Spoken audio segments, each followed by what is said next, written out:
to get reward for that good deed. The reward is defined as the compensation that the Muslim receives in the hereafter for the good deeds that he did in this life among what makes him happy. An example of the reward that is guaranteed to the righteous Muslim in the grave is that his grave is expanded approximately 105 feet by 105 feet, and his grave is illuminated with a light similar to the light of the full moon, and the fragrance of paradise will be present in the grave. The sincere intention means for the Muslim to do the good deed seeking the acceptance of Allah only and not the praise of the people. So alhamdulillah, we are grateful to Allah that we have been guided to Islam, because Islam is the greatest endowment, because Islam is the only true religion, is the only valid religion, it is the only religion accepted by the Creator of the universe. And we are grateful and thankful to Allah that we have been guided to have access to the knowledge of Ahlul Sunnati wal Jama'ah, the saved group, just as the Prophet ﷺ has outlined in the hadith of the 73 groups, which we explained in detail last time, so it should be sufficient. But so yes, basically the same group, Ahlul Sunnati wal Jama'ah, the people who follow the way of the Prophet ﷺ. So a person cannot be a Muslim if he rejects the path of the Prophet ﷺ. If he rejects the way of the Prophet ﷺ. If he rejects the confirmed sayings of the Prophet ﷺ. If he contradicts something confirmed from the Prophet ﷺ in it being praised, or in it being dispraised, in it being ugly, or in it being beautiful, the standard by which we judge is the revealed law. Whatever God revealed to the Prophet ﷺ, we take it, and whatever we are ordered to take, we take it. Whatever we're ordered to avoid, we avoid it. And we have full 100% trust in the Prophet ﷺ because he is the best creation. So there is no human being on earth that has objective grounds to criticize or talk bad about the Prophet ﷺ. Because the Prophet ﷺ, he is impeccable, and all the prophets are impeccable. And the Prophet ﷺ, he is not a regular man in that sense. So we confirm that the Prophet ﷺ is a human being. He's made of flesh and blood. He was born of a mother and a father. Both his mother and his father, they were not idol worshippers. They were not evil. And they had a valid marriage contract. And the Prophet ﷺ was born and in the way that people are usually born. Except that the Prophet ﷺ is a receiver of the revelation. He was chosen by the Creator of the universe to receive the revelation, and he is the final prophet and messenger, whether the haters like it or not. And there's verses in the Quran that refer to that rhetoric. وَلَوْ كَرِهَ الْكَارِهُونَ وَلَوْ كَرِهَ الْكَافِرُونَ. Whether those that hate it, and whether the non-Muslims, whether they hate it, it still doesn't change the fact. We have to follow Prophet Muhammad sallallahu alaihi wasallam. That's what makes us Muslim, is that we believe in God correctly, and we acknowledge and admit and confirm that that man named Muhammad, the son of Abdullah, the son of Abdul Muttalib, with that specific lineage from the tribe of Quraysh, so he is Arabian, so he's Arab. That is the final prophet and messenger, and he is truthful in everything he conveys from the Creator, and he is impeccable. The person cannot be a Muslim if he is lacking in any of those. This is how the individual in this world, he can find the light of guidance and he can walk on the straight path.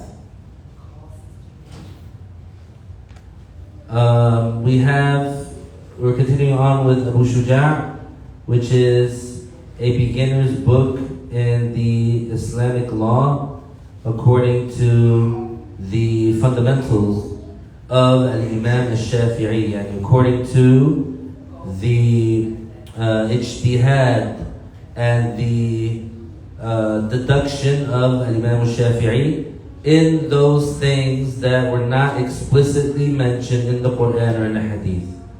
And this is something very important to understand nowadays, because there is a big war, there is a big agenda, a big propaganda, a big movement, or I don't say big and in terms of like numbers or anything, but it's a lot of different people are getting together for this movement.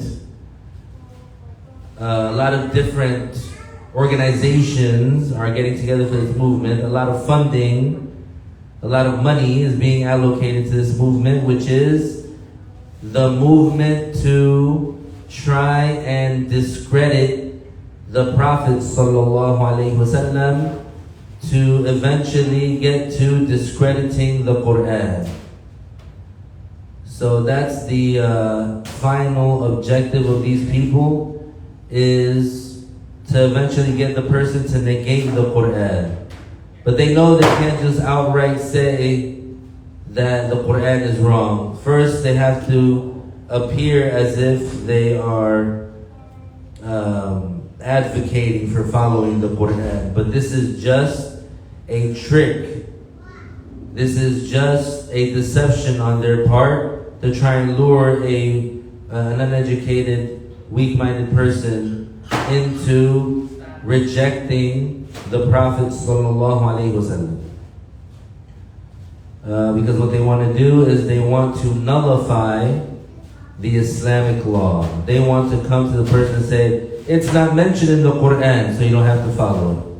Because there's many matters that are not mentioned in the Quran explicitly. Rather, the Prophet ﷺ explicitly mentioned them. And there's things that the Prophet ﷺ mentioned that were not explicit, but based on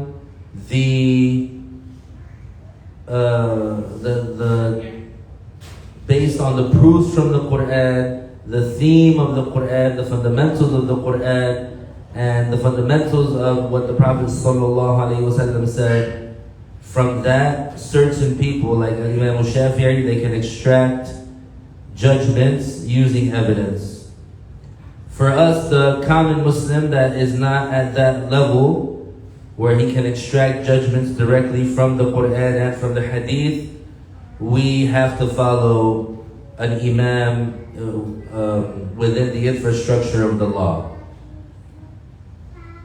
So this is what we're doing. We're studying this beginner's book in the Islamic law according to Imam al-Shafi'i, the madhab of Imam al-Shafi'i. So we're going to do the chapter of fasting. So we're skipping over the chapter of zakah. We had mentioned at the beginning of the book that after the section of purification and prayers, that we're going to skip around the book. Purification and prayers, we won't skip around it, and we go in order because it's the most important, and we're the one that, all Muslims, they engage in this. But for example, the chapter of zakat, not all Muslims have to pay zakat. For example, the chapter of hajj, not every Muslim is going to be able to go to hajj, but he has to know the basics of it, that it's an obligation, that it's one of the 5 most important matters, etc. Fasting, for example, comes once a year, and as long as the Muslim knows how to fast, then he can implement that knowledge. So we're going to jump around to different chapters, and because Ramadan is close, today was the 29th of Rajab, and so on the 29th of each lunar month, It's a communal obligation for the Muslims to go and check for the crescent if they see it.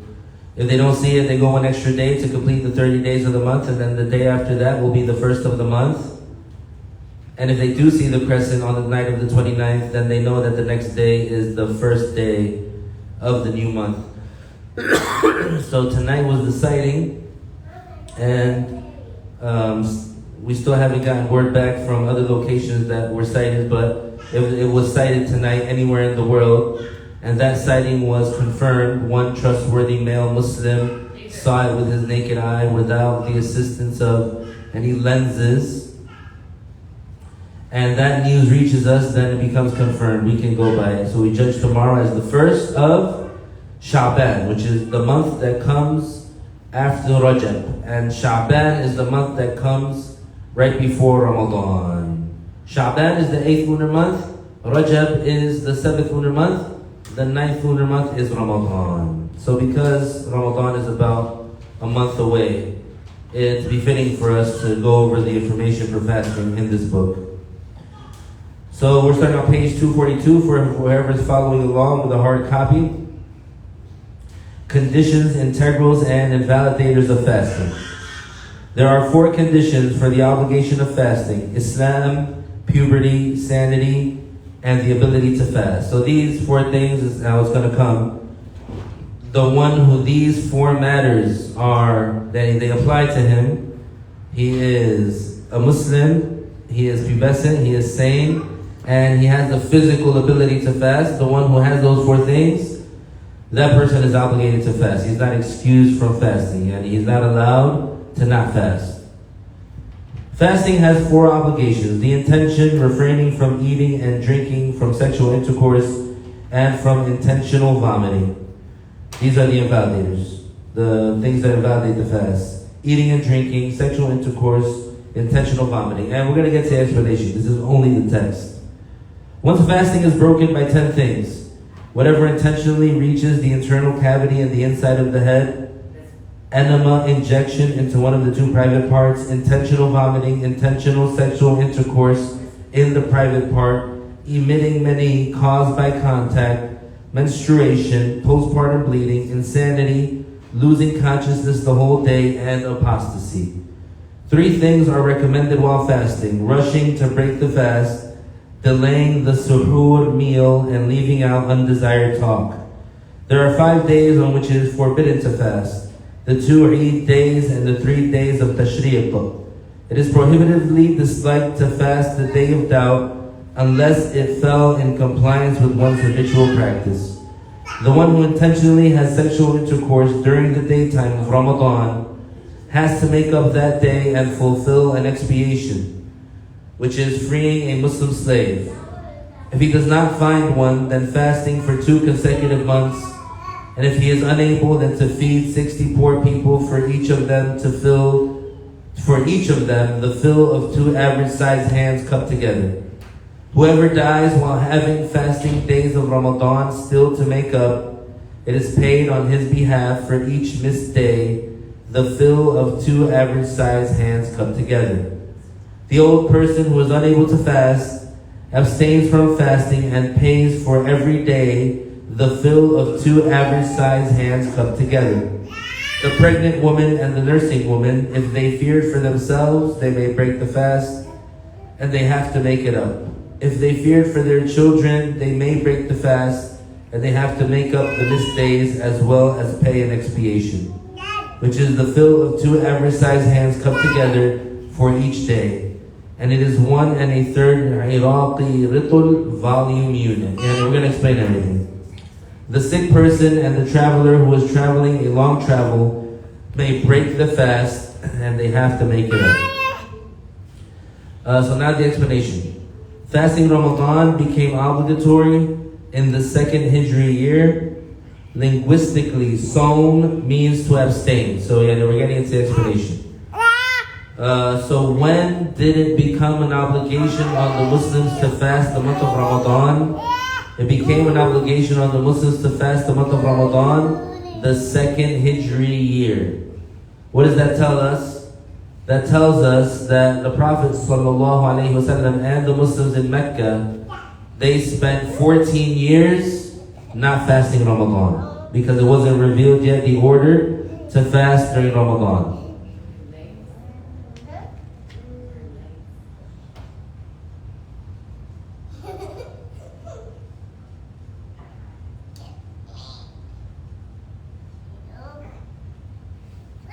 No. Not like that.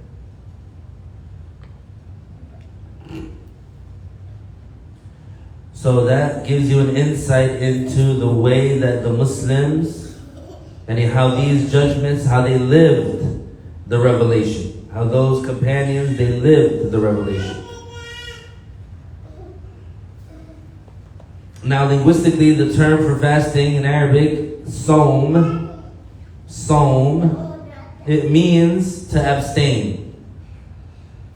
Religiously, it means to restrain oneself from things that invalidate the fast while having a specific intention for doing so for the entire duration of the day, that is from dawn to sunset, on a day which is valid to fast. So that's the entire definition, the religious definition of Sawm. So what is the definition of Sawm? It's a specific type of abstaining. We said linguistically, Sawm means to abstain in general. If you abstain from drinking tea, it is said in Arabic, you are doing Sawm from tea. And even outside of Ramadan, and even not like as an act of worship. But technically in the Islamic law, when we say Sawm, in the religious context, is referring to this specific thing. To restrain oneself from things that invalidate the fast with a specific intention the entire day that is valid to fast. By a Muslim who is of sound mind and free from menstrual and postpartum bleeding.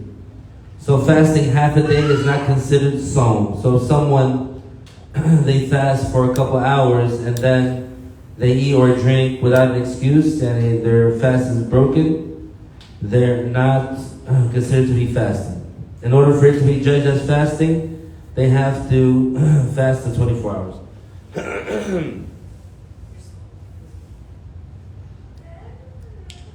Fasting the month of Ramadan is obligatory when 4 conditions are met for the person to be Muslim. Footnote 301, the blasphemer is ordered to embrace Islam first.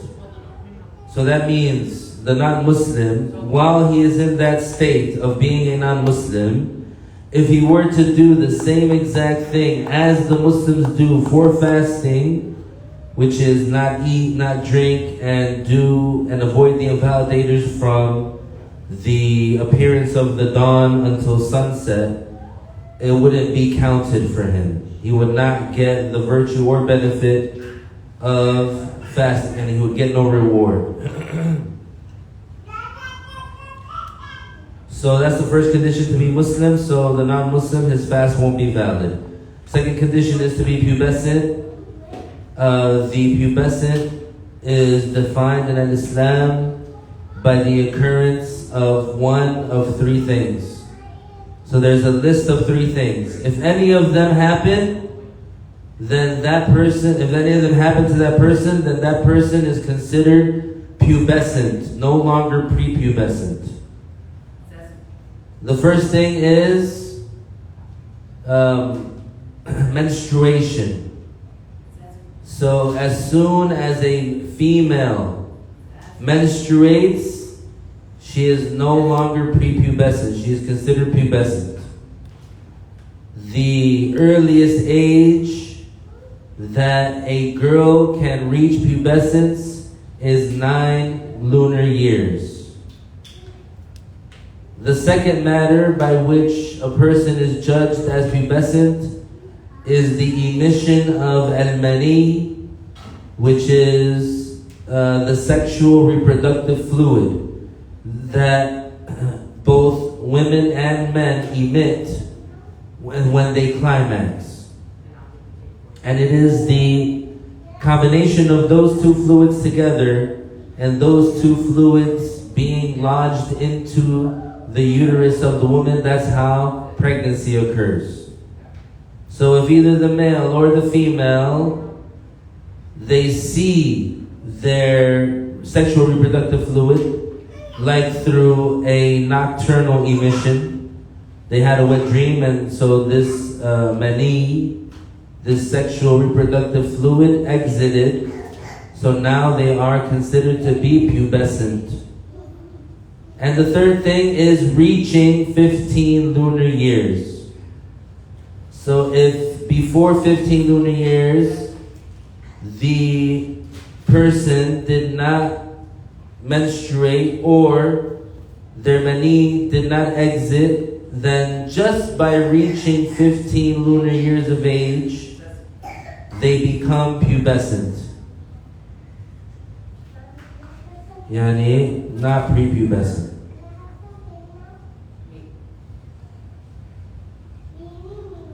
So in order for the fasting of Ramadan to be an obligation on the individual, he has to be Muslim and he has to be pubescent.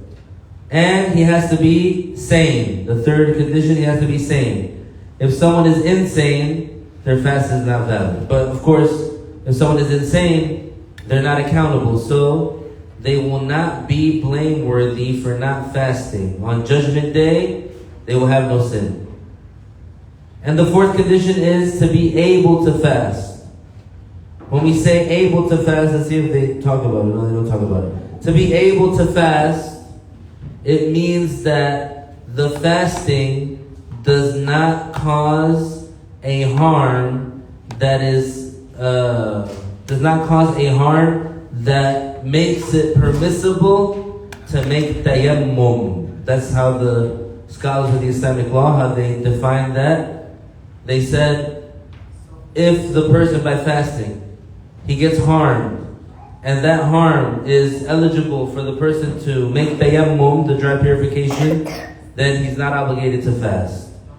What does that mean? What is a harm that makes it so that the person can make tayammum instead of wudu?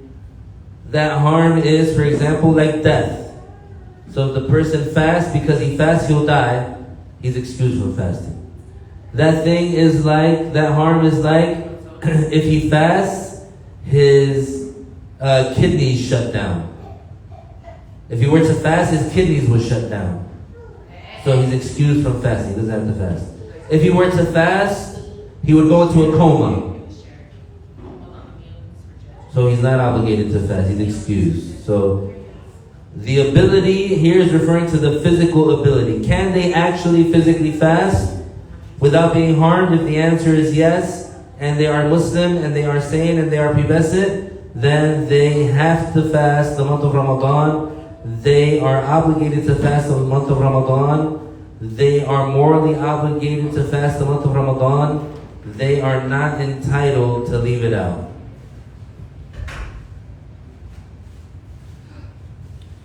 The author said, fasting has 4 obligations. So these are the integrals of the fasting. Having the intention to fast, abstaining from eating and drinking, abstaining from sexual intercourse, and abstaining from inducing vomit. If someone, however, ate or drank while forgetting they were fasting, it does not break one's fast, whether this drinking or eating was a little or a lot. If someone ate while not knowing the judgment out of ignorance, here it depends on the type of ignorance, whether with an excuse or without an excuse. An ignorance with an excuse would be if someone embraced Islam recently, or someone who is not new to Islam but does not live around people who can teach him rules and judgments of fasting. Hence, if someone ate out of ignorance, that is excused. One does not invalidate their fast. However, if someone lived among Muslims but fell short in learning the rules, this is an unexcused ignorance. So if this person ate while fasting, this would invalidate their fasting. Also, having sexual intercourse intentionally, willingly, not being forced, while knowing that it is sinful while fasting, invalidates one's fast. However, if one forgot that they were fasting and had sexual intercourse, this does not invalidate their fast. However, inducing vomit intentionally while knowing that it is sinful, and willingly, not being forced, while fasting invalidates one's fast. And so, basically, the integrals of fasting Ramadan are two: the intention and avoiding the invalidators. So, for the intention, not much was mentioned, but it's very easy, very simple. For the intention, basically all that needs to be done is that at some point in between sunset and the fajr of the day that you're going to fast, at some time in between those 2 points, the Muslim has to intend that he is going to fast the next day. If it's for Ramadan, then he has to include in his intention that it is for Ramadan, this Ramadan. That it is for this Ramadan.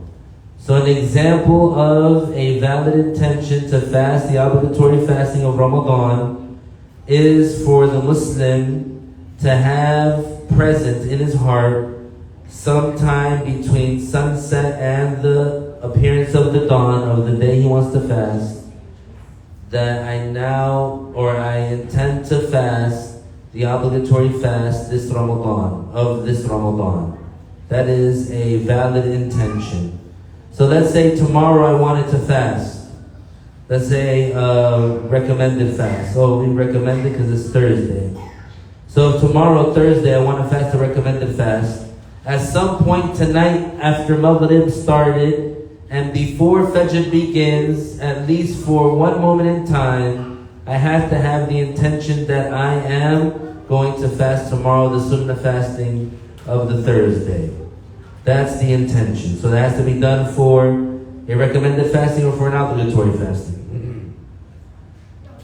The second integral is to abstain from the invalidators. So what did the author say about the invalidators? We're going to mention them right now.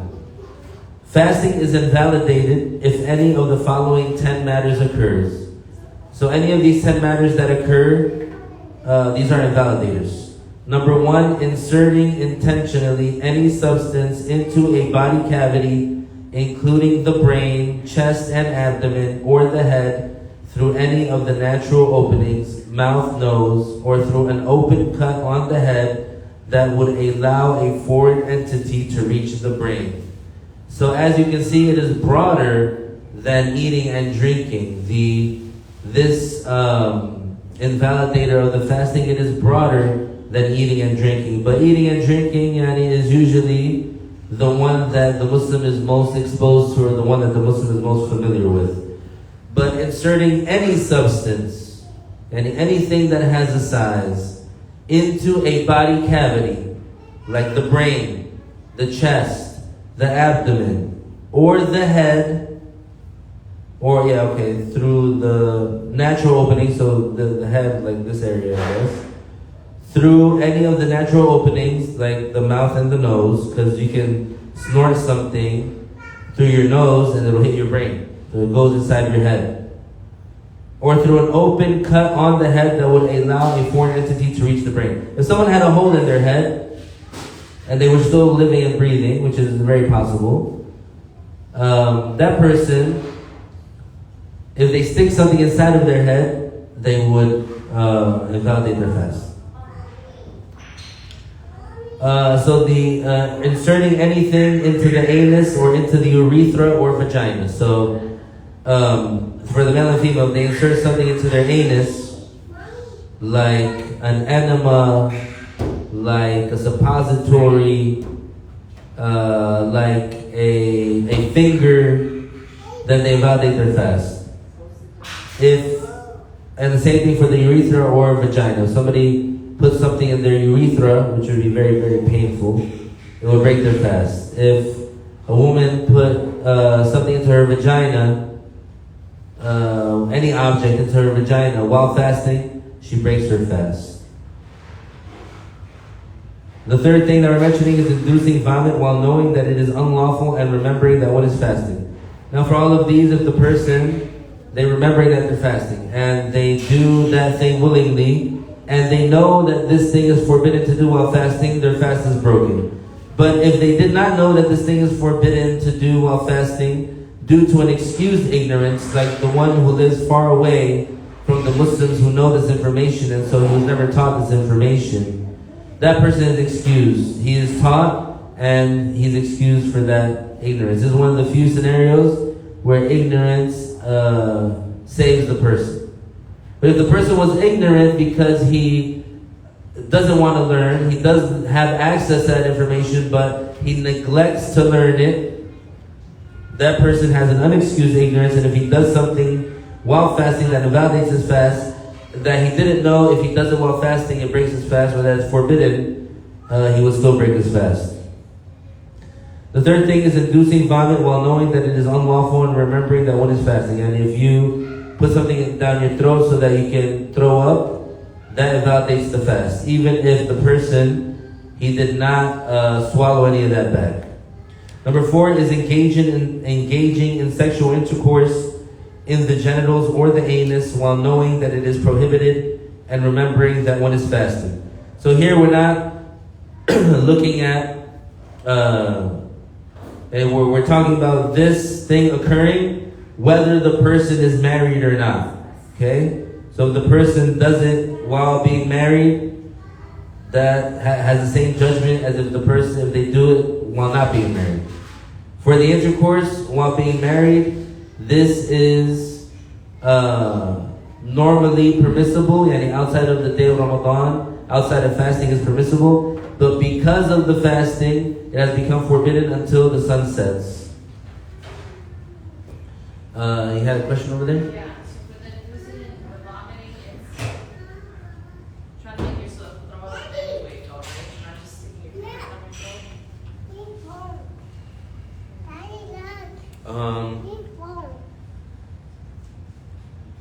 I would like to ask, is there a way to induce vomiting without that? Like pressing your diaphragm, for example? I'll ask the show.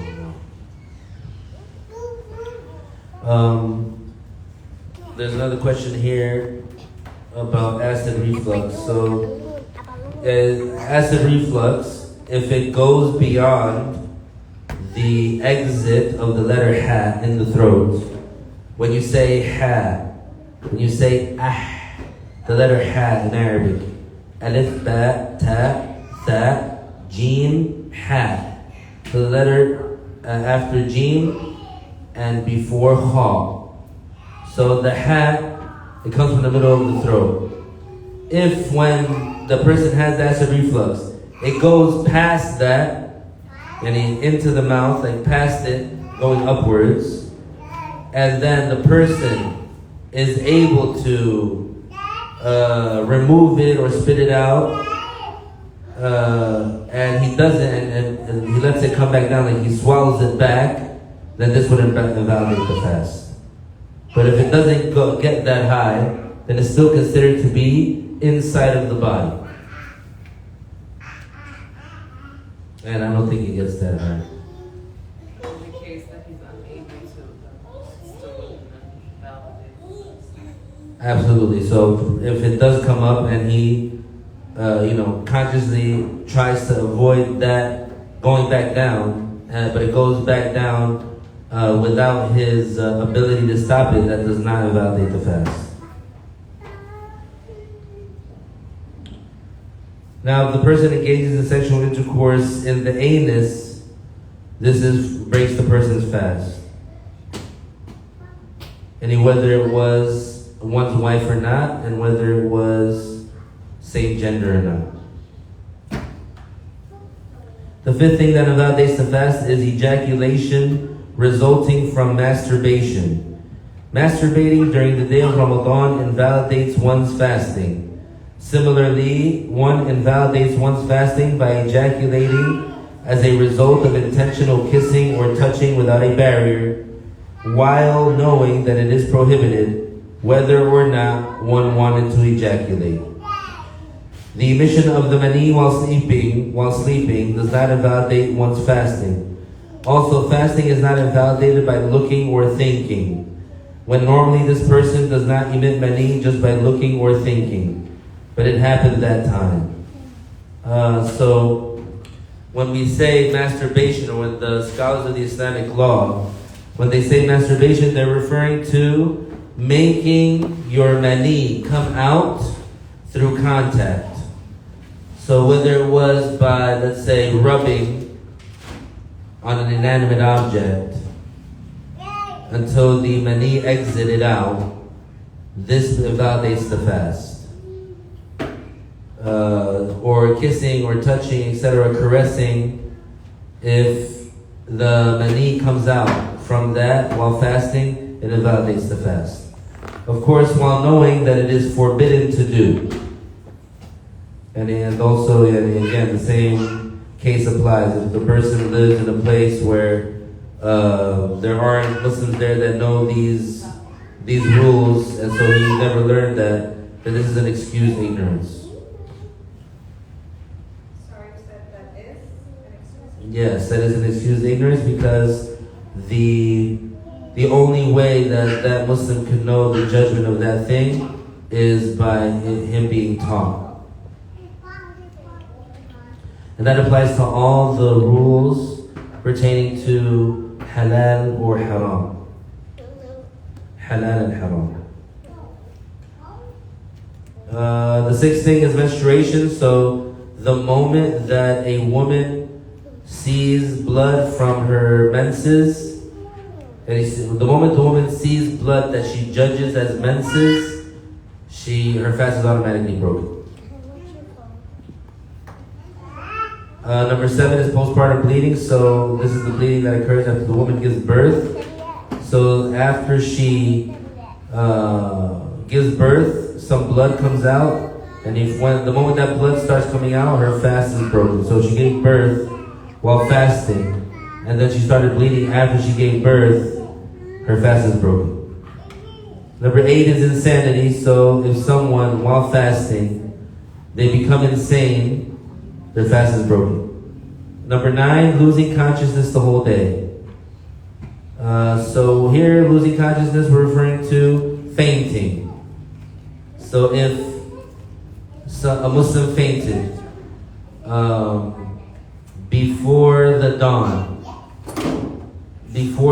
of the fasting day, and he stayed in that fainted state until after the sunset of that day, he has no fast. He's not sinful, of course, but at the end, after Ramadan is over and after the Eid is over, he has to make it up sometime before the next Ramadan. Yes, sir. Oh, that's good. Number 10, apostasy. So if at any time during the day of fasting Ramadan, the Muslim commits blasphemy and exits from Islam, the fast is automatically broken. The author mentioned 3 matters that are recommended while fasting. To hasten to break the fast after making sure that the sun has set. If one had doubt whether the sun has set or not, one is not permitted to break their fast. And another thing I'll mention about apostasy is that once they commit apostasy, immediately their fast is broken, and of course they're not entitled to eat or drink for the rest of the day because of the sanctity of the day of Ramadan. But that apostate is obligated to clear himself of blasphemy and come back to Islam right away. So even if that apostate came to Islam right away and his fast is still broken and he still has to act like he's fasting until the sun sets, and then when Ramadan is over, after the Eid is over, he has to make it up immediately. So he has to make up that fast that he broke through apostasy on the 2nd of Shawwal as an obligation. If he delays it without an excuse, he is sinful for every day that he delays it. And if he never returns to Islam and he settles on his apostasy and never returns to Islam, then he will be punished in hellfire for dying as a blasphemer, and for the fasting that he broke his fast, and for all the other fastings that he missed from that time up until he dies. And so in many situations we see the wisdom behind the existence of hellfire. Imagine if you heard someone say, na'udhu billah, very ugly words. Imagine if you heard someone say that he would never follow the Prophet sallallahu alaihi wasallam because he hates the Prophet sallallahu alaihi wasallam, and that he would never take the cross off of his neck except by his head being chopped off. So we see that some people, we see the wisdom behind the existence of hellfire. Na'udhu billah, some of the horrible, ugly things that some people say about the Prophets alayhimus salatu wassalam. Just know this, dear Muslims, no one on this earth has any grounds, is in any position, no one on this earth is in any position to talk bad about the Prophet sallallahu alaihi wasallam, or to criticize him, or to judge him for any of the orders that he carried out through the revelation, for anything that he did. Because the prophets are impeccable, they are chosen by God. SubhanAllah. We're going to get on that subject, inshallah. We're going to dedicate a class for that. So no matter what the non-Muslim says, and no matter how they make it sound, we stand firm. Just keep on saying it. The prophets are impeccable. The prophets don't engage in violence. The prophets don't do injustice. They're the perfect men. They're the best of creation. So if there comes along some person that has clear issues, and they say, well, I don't agree with that, this, and I don't agree with that, I don't like this, I don't like that, they don't have any real stance. They don't have any real reason. They don't have any grounds. They're not in a position. Because by what standard are they judging? By their own feelings, by their own whims, by their own preferences. Na'udhu billah.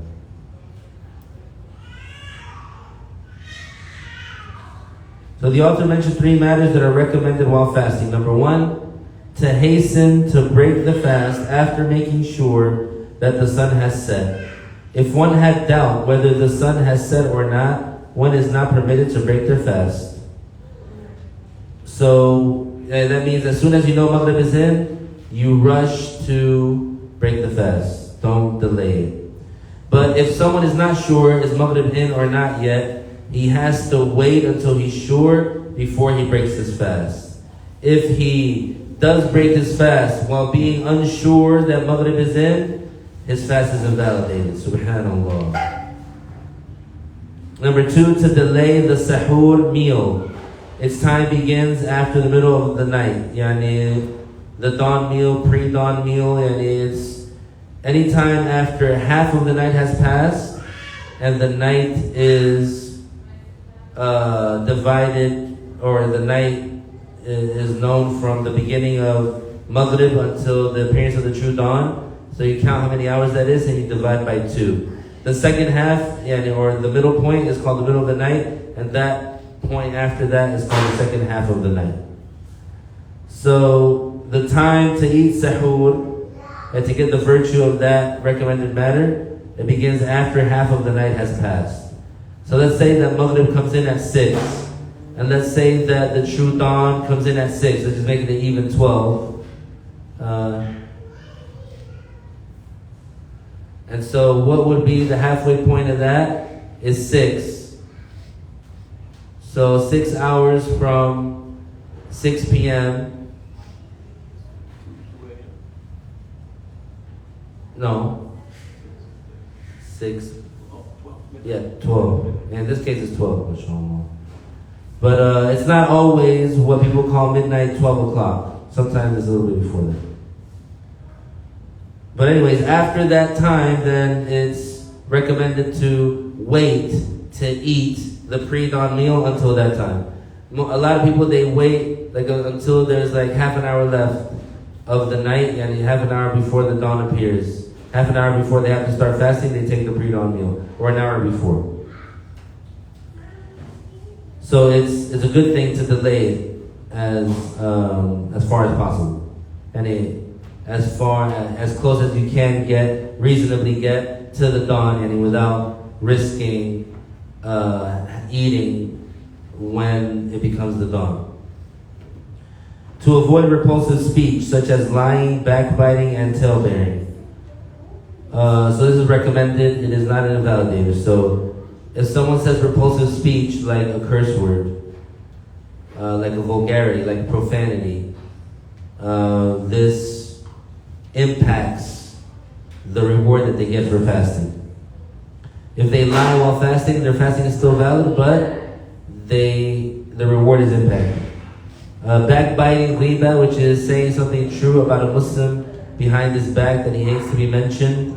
This is a sin, of course. If the person does that while fasting, it impacts their reward, but it doesn't break their fast. And talebearing, namima, it means telling one person what another person said about him or did or whatever to cause them to fight each other. So if the Muslim does that while fasting, he loses his reward, and if and of course that thing is a sin. So he loses his reward, but his fasting is not invalidated. Also, among the recommended matters while fasting is to make supplication after breaking one's fast. It is also recommended to make i'tikaf in a mosque, to give charity, sadaqah, to break one's fast on rutab, which is a certain type of date, like the ripest date. But if not available, then on dates, and if not available, then water. So it's recommended to increase in charity while fasting. It's recommended to say a certain supplication after fasting, because once the fast is broken, the supplication is answered. It is recommended to make i'tikaf in the mosque, which is the intention to dwell in the mosque with that intention of i'tikaf. And this applies to the technical, or to the masjid according to the Islamic law, which is a specific place that is dedicated for the prayers that has been dedicated by Muslims. So it used to be private property and now became communal property. So only for the waqf. To break one's fast on rutab is a certain kind of date, and if one doesn't have that, then on regular dates, and if one doesn't have dates, then water. And Allah Ta'ala knows best. We still have some ways to go. The next class we're going to talk about the 5 days that are forbidden to fast. We're going to talk about fasting days to be made up. We're going to talk about certain exceptions for fasting and the pregnant and nursing woman, inshallah, in our next class. Today we started chapter fasting on 242, and we finished in the middle of page 245. If there are no questions, we'll conclude.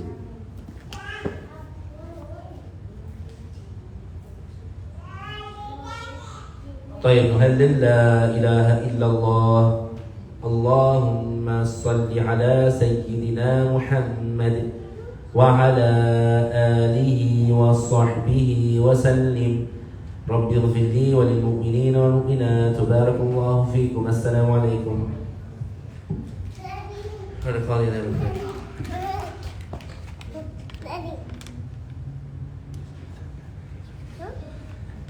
No, she gave it to me.